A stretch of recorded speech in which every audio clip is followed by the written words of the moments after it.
نحمدہ و نصلی علی رسولہ الکریم اما بعد فاعوذ باللہ من الشیطان الرجیم بسم اللہ الرحمن الرحیم۔ دورہ قرآن سے آج ہمارا سبق نمبر 12 ہے، اور آج کے سبق میں ہم قرآن پاک کی سورہ اعراف اس کے مضامین کا خلاصہ بیان کریں گے۔ تو یہ سورت مکی سورت ہے، اور اس مکی سورت میں بھی جیسا کہ مکی صورتوں کے مضامین ہیں، تو اس میں بھی یہ بات خود بخود واضح ہو جاتی ہے کہ روئے سخن اہل مکہ مشرکین مکہ کی طرف ہے، اور اس صورت میں خاص طور پر مشرکین مکہ کو جو دعوت دی گئی ہے وہ رسول اللہ صلی اللہ علیہ وسلم کی رسالت کی دعوت دی گئی ہے کہ رسول اللہ صلی اللہ علیہ وسلم کی رسالت کو تسلیم کرو، رسول اللہ صلی اللہ علیہ وسلم کی رسالت پر ایمان لاؤ۔ اور یہی بات سمجھانے کے لیے خاص طور پر 3 باتیں اس کے اندر بیان کی گئی ہیں۔ نمبر 1، آدم علیہ السلام اور ابلیس کا واقعہ سنایا گیا ہے کہ آدم علیہ السلام کو ابلیس نے کیسے بہکایا، جنت سے نکلوایا، اور آج بھی یہی ابلیس تمہیں ویسے ہی بہکا رہا ہے جیسا کہ اس نے پہلے بہکایا، مختلف قوموں کو بہکایا یا آدم علیہ السلام کو بہکایا، لہذا اس کے بہکاوے سے بچو۔ اور پھر دوسرے نمبر پر بنی اسرائیل کی تاریخ سنائی گئی ہے مشرکین مکہ کو، اور بنی اسرائیل کے پھر کچھ احوال بھی اس صورت کے اندر بیان کیے، لیکن روئے سخن بنی اسرائیل کی طرف نہیں ہے، لیکن یہاں بنی اسرائیل کی تاریخ بیان کر کے مشرکین مکہ کو نبی صلی اللہ علیہ وسلم کی رسالت و نبوت کی دعوت دی گئی ہے۔ اور اسی طرح ان کو یہ بات سمجھانے کے لیے عرب کے اندر جو 6 اقوام تھیں، ان 6 اقوام کی تاریخ بیان کی گئی ہے کہ وہ قومیں کیسے ہلاک ہوئیں، انہوں نے اپنے رسولوں کے ساتھ کیا سلوک کیا۔ لہذا ان قوموں کے پاس بھی رسول آئے تھے، انہوں نے آ کر ان کو سمجھایا، بتایا، لیکن ان تمام اقوام نے اپنے اپنے وقت کے رسولوں کا ٹھٹھا اڑایا، مذاق اڑایا، ان کی باتوں کو تسلیم نہیں کیا، الٹا ان کو تکلیفیں دیں اور ہر قسم کی اذیت ان کو پہنچائی۔ پھر جب اللہ رب العالمین نے جو ان کو مہلت دی تھی وہ وقت گزر گیا، پھر اللہ کی طرف سے ان پر عذاب آیا، اللہ کی طرف سے پکڑ آئی۔ لہذا مشرکین مکہ کو، اہل مکہ کو یہی بات سمجھائی جا رہی ہے کہ دیکھو تمہارے پاس بھی ویسے ہی اللہ کا رسول آ چکا ہے، لہذا یہ جو تمہیں کہہ رہا ہے تم اس کی بات کو مانو، اس کی شخصیت اور اس کی حیثیت کو تسلیم کرو کہ وہ اللہ کا رسول ہے۔ اب اگر تم نے اللہ کے رسول کی بات کو مانا، اللہ کے رسول کی بات کو قبول کیا، جن باتوں سے اس نے روکا تم رک گئے، جن باتوں کے کرنے کا، کاموں کے کرنے کا حکم دیا وہ اگر تم نے کر لیے تو تم فلاح پا جاؤ گے، کامیاب ہو جاؤ گے۔ لہٰذا آج ہمارے لیے بھی اس میں سبق موجود ہے۔ تو ہمارے لیے اس میں سبق کیا ہے؟ یعنی اللہ تعالیٰ نے 6 اقوام کے احوال بیان کیے، بنی اسرائیل کی تاریخ بیان کی، آدم علیہ السلام اور ابلیس کا قصہ بیان کیا، تو اس میں عبرت تھی تمام زمانوں کے لوگوں کے لیے، اور آج ہمارے لیے بھی اس کے اندر نصیحت ہے ہمارے اندر۔ تو ہمارے لیے کیا سبق ہے کہ ہم نے کس راستے پر چلنا ہے، کیونکہ شیطان تو آج بھی موجود ہے۔ کامیاب کون ہوگا؟ تو کامیاب صرف وہ ہوگا جو رسول اللہ صلی اللہ علیہ وسلم کی ہدایت کو مانے گا، باقی ہلاکت ہی ہلاکت ہے دنیا میں۔ اس کے علاوہ جتنی بھی باتیں ہیں وہ ساری کی ساری ان کے اندر وہ بے یقینی ہے، اضطراب ہے، اور صرف اللہ کے کلام میں رسول اللہ صلی اللہ علیہ وسلم کی بات ہی وہ یقینی ہے، اسی کے اندر فلاح و کامیابی ہماری اس کے اندر چھپی ہوئی ہے۔ تو یہ ہے۔ تو اب یہ جو سورہ اعراف ہے اس پر ہم ایک نظر ڈالتے ہیں، اس کے مضامین سے ہم ایک دفعہ گزرتے ہیں، اور پھر اس میں سے خاص کچھ جو احکامات ہیں ان کو ہم پھر بیان کریں گے۔ تو ایک دفعہ اس کے مضامین، ان کے اندر وہ کون کون سی مباحث ہیں تو ان پر ایک نظر ڈالی جائے۔ تو اس سورت کا مرکزی مضمون دعوت رسالت ہے۔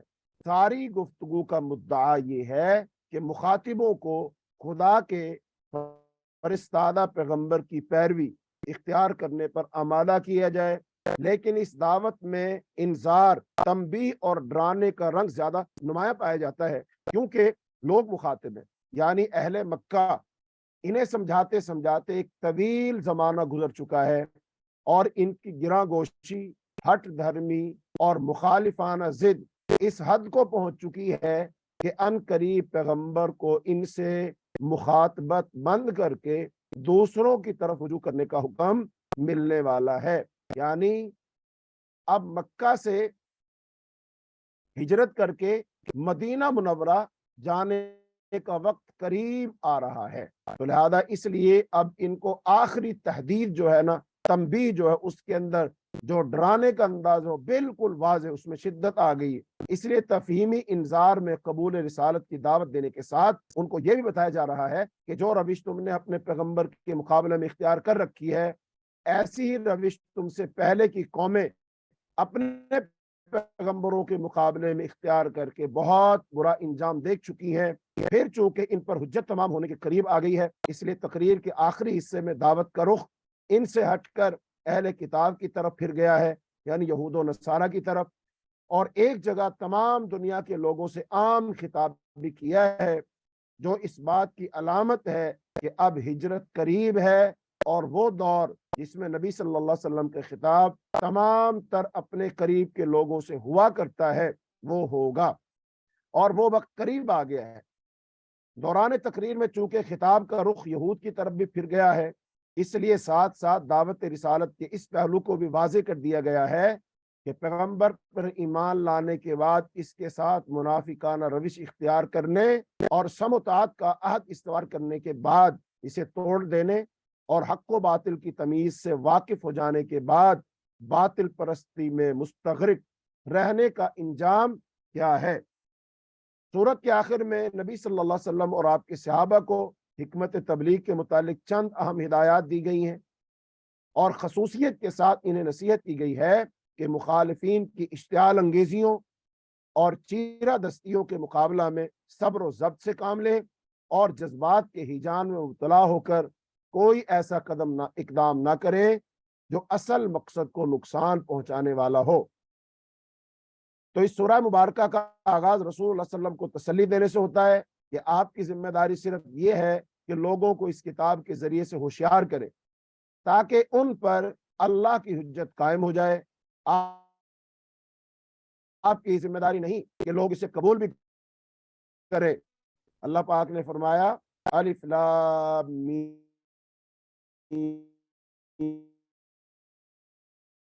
میم صاد، یہ ایک کتاب کی طرف نازل کی گئی ہے، پس اے نبی کوئی جھجک نہ ہے اس کے ذریعے ایمان لانے والے کرو۔ حج کے لیے قریش کو تنبیہ کی کتاب کو قبول کرو، ورنہ یاد رکھیں اتنی قومیں رسولوں کی تکذیب کے جرم میں، رسولوں کو جھٹلانے کے جرم میں ہلاک ہو چکی ہیں، اور جب خدا کا عذاب آیا تو اس کے مقابل میں وہ کوئی بند نہ باندھ سکیں، بلکہ خود انہوں نے اپنے جرم کا اقرار کیا اور عذاب الہی کی پکڑ میں آ گئی۔ پھر تم پر ایک ایسا دن لازماً آنے والا ہے جس میں تم سے تمہاری ذمہ داریوں کی بابت پوچھا جائے گا، اور رسول سے اس کی ذمہ داریوں کے بارے میں پوچھا جائے گا۔ اس دن ہم سارا کچا چٹھا سب کے سامنے رکھ دیں گے۔ اس دن جو میزان عدل نصب ہوگی وہ ہر ایک کے اعمال تول کر بتا دے گی کہ کس کے پاس کتنا حق ہے اور کتنا باطل۔ اس دن فلاح صرف وہی پائیں گے جن کے پلڑے بھاری ہوں گے، باقی سب نامراد ہوں گے۔ قریش کو تنبیہ کی گئی کہ اس ملک میں تمہیں جو اقتدار حاصل ہوا خدا ہی کا بخشا ہوا ہے، اسی نے تمہارے لیے معاش و معیشت کی راہیں فراخ کی، لیکن شیطان نے تم پر حاوی ہو کر تم کو ناشکری کی راہ پر ڈال دیا۔ آدم اور ابلیس کے ماجرے کا حوالہ جس سے یہ واضح ہوتا ہے کہ شیطان نے ذریت آدم کو جو دھمکی دی تھی وہ ان کو اپنی چالوں سے گمراہ کر کے چھوڑے گا، ان کی اکثریت خدا کی نافرمان و ناشکر بن جائے گی۔ اس نے اپنی دھمکی تمہارے اوپر سچ کر دکھائی، جس طرح اس نے آدم و حوا کو دھوکہ دے کر جنت سے نکلوایا۔